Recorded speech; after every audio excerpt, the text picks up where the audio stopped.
पश्चिम नवलपरासी जिल्ला बर्दघाटमा रहेको शिव मन्दिर विकास समिति बर्दघाट 4 को आयोजनामा ससङ्गीत रामायण नववाह ज्ञान महायज्ञ 2081 सम्पन्न भएको महायज्ञबाट 3,73,149 रुपियाँ बचत भएको छ।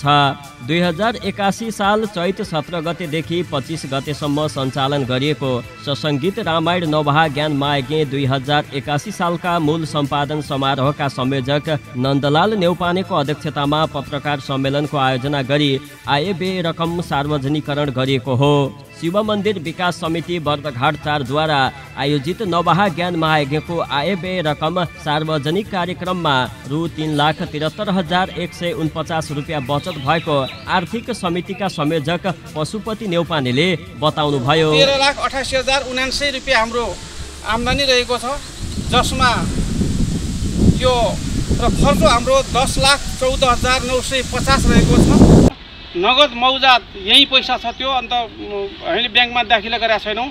त्यो 7,277 छ।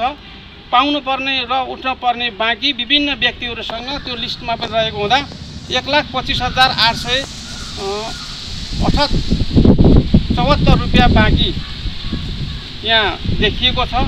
जम्मा यो खर्च र आम्दानीको हिसाब यसरी चाहिँ हामी वर्गीकरण गरेका छौँ।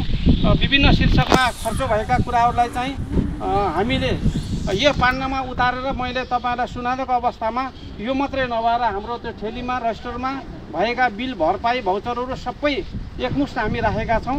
यसरी चाहिँ हाम्रो यो खर्च र आम्दानीको हिसाब चाहिँ हामी राखेका छौँ। 9 दिनसम्म सञ्चालन भएको नववाह ज्ञान महायज्ञमा जम्मा आम्दानी रु 13,88,079 रुपियाँ भएको छ भने खर्च 10,14,950 रुपियाँ भएको बताउनुभयो। यस ज्ञान महायज्ञ मूल समारोह समितिका संयोजक नन्दलाल नेउपानेका अनुसार पारदर्शी ढङ्गले आर्थिक विवरणको तयारी गरिएको बताउनुभयो।